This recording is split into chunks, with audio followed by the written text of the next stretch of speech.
Ang pag-uusapan natin sa video na ito ay mag-import tayo ng file sa ating Power BI na application. Pag bago ka pa lang sa channel ay huwag mo kalimutan i-subscribe and i-click ang notification bell para updated ka palagi sa mga ina-upload ko na video. So, meron akong naka-ready dito na i-import na file. Ang name ay CSV.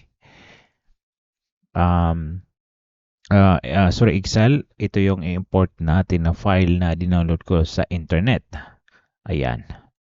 So, ayan ang ating i-import sa ating Power BI. So, pag naka-open ang inyong Power BI, paano ba natin i-import paano tayo mag-import? So, dito tayo po, pag naka-open yung inyong Power BI, ay pupunta kayo dito sa Get Data. So, dito yung mga way or ito yung mga file na pwede nating i-import. Then, kung wala dito sa mga option na to, punta kayo dito sa More para mas makita pa natin yung mga category na pwede nating may import. So, kinlik ko yung More. Then, ito, nakakategorize sila file. Pwede tayo mag-import ng ito yung mga specific file. So, databases, Fabric, Azure, then, etc. So, ngayon, ang focus natin, ipunta tayo dito sa all. Then, i-click natin yung Excel file, Excel workbook. So, pag nakaklik yan, connect natin. Then, i-locate natin kung saan nakasave yung ating file. So, dito nakasave, ito yon. I-browse nyo sa inyong laptop or desktop kung saan man yung source ng inyong file. Then, pwede nyo i-double click or click, then open. Then, connecting na yung ating nagko-connect pa. So, sa option na to, hanapin nyo dito, baka more, maraming table yung, or maraming tab in yung file naka-associate. So, i-click nyo yan, makikita nyo yung mga live data nyo. So, sa dalawa. So, meron akong sales, orders, then table. So, pag yan, i-check nyo lang ito. Then, pwede nyo i-direct, i-load yung inyong data. Tapos, ma-import siya. Pero kung gusto nyo i-edit o meron kayong modification na gagawin, i-click nyo yung transform data. So, example, sa mga old version ng Power BI, napansin ko nakalagay dito edit. So, yan, kinlik ko yung transform data. Then, actually, mag-show siya. So, dito meron akong dual screen actually, pero ito siya. Then, yan. So, halimbawa, mag-i-insert kayo dyan ng column or mag-delete kayo. Ayan. Then, pwede nyung i-remove yan. Then, sa natin, so, example natin sa region, order date, then unit cost, total. So, halimbawa, representative.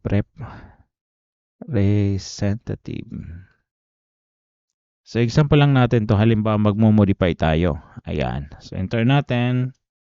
So, example na modify natin. Kung makikita nyo, may mga history tayo dito. Kung may mga ginawa tayo na changes. So, pwede nang i-close para bumalik siya sa normal.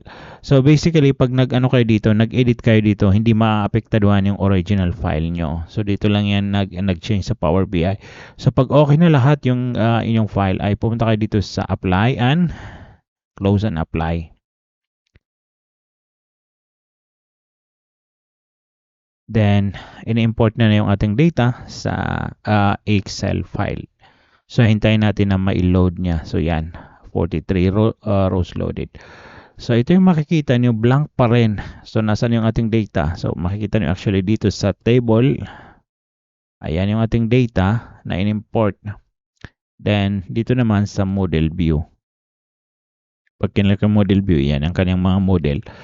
So, punta tayo dito sa pinakauna, yung dito sa report view. Then, ito yung ating makikita. Then, kung mapapansin yung ating data nandito kung expand nyo nandito sa right side. So, example natin, pwede nyo i-click yung region. Ayan, nandyan ang region. Then, yung total, total representative sa region na yon, yan, makikita nyo dyan. Kung i-click natin yung column chart. So, yan.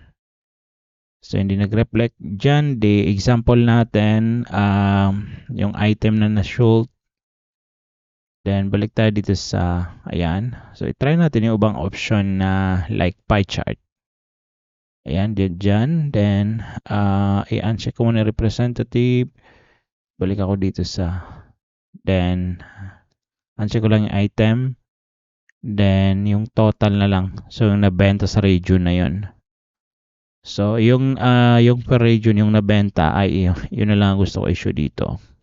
So, kung gusto nyo i-move ito, i-move nyo lang, i-click nyo lang ito. Then, dapat nakaklik yung inyong right click, left click, then pwede na siyang i-move. So, pag meron kayo data, ito, pwede nyo siyang actually i-resize din. Example, i-click nyo lang dito dito sa corner, makikita nyo naman na, tapos i-click nyo, hold nyo yung left click, then i-control nyo, resize nyo. So, yung mga area na to, yung mga text dito, pwede natin i-customize dito sa area na yan. So, example, nakaklik yan, pupunta kayo dito sa format your visual. I-click natin yan, then pwede natin actually ma-customize dito. So, example natin, yung data labels, pwede natin i-turn on ito. Ayan.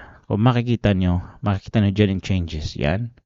Then pwede nyo expand actually. Then, meron kayong mga option dito. Pwede nyo explore yung vertical at saka yung text. Kung mapapansin nyo bago doon. Pwede nyo actually i-manipulate dito or enhance yung inyong data. Ito din, pwedeng overflow. Then, pwede nyo siyang i-customize dito. Kung yung ating title, makikita niyo yung title pag tinorn on ko, then yan. Then pwede niyo siya actually palitan siya dito. Ayan, sum total, then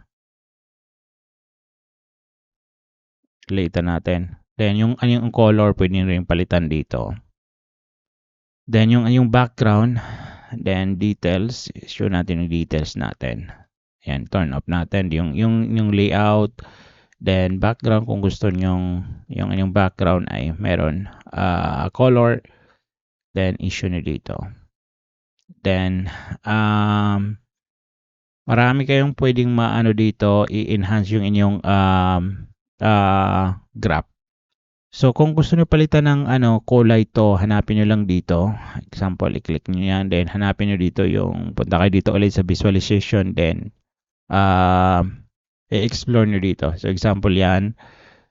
Then yung dito sa X, halimbawa yan, pwedeng explore dyan. So mag-add pa tayo ng ibang data dito. So example, select ko lang ito, yung pie chart, double click ko. Then maglagay ako dito ng total. Dito sa kabila, natin, total at saka tapos dito na lang ilagay natin dito ay unit at saka total. So yan, kinlik ko yung dalawang yun, tapos pwede nyo ring i-move dito. Ayan. Then maglagay pa tayo ng ibang additional na data, hindi na natin i-customize ito. Alam niyo naman na pag kinlik nyo yan, yung select na object na yan, then pwede nating customize dito. Then mag-add pa tayo ng isang data. Halimbawa, dito na lang sa yan, yung area chart. Yan, ilagay natin dito. Then, example, ano ba yung hindi natin nalagay dito? So, unit yan at saka total din.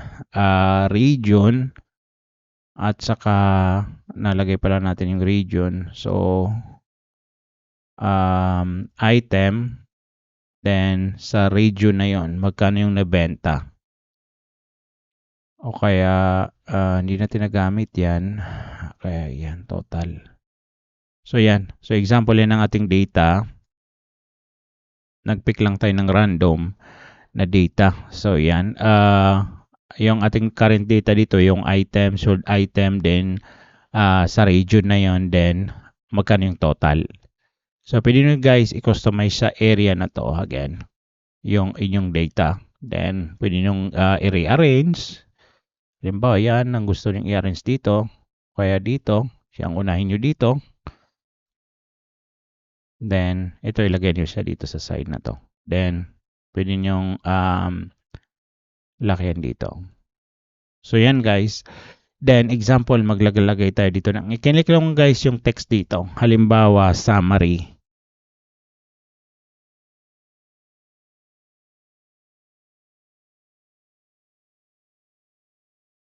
So yan guys, yung nag-click ako dun sa text na yun sa taas, text box, then pwede nating actually large dito.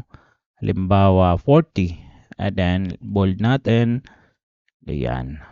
Ano ko lang ito guys, medyo i-customize ko lang. So yan guys, yung ating simple na report. So hanggang dito lang guys, and huwag niyong kalimutan i-like and subscribe ang aking YouTube channel.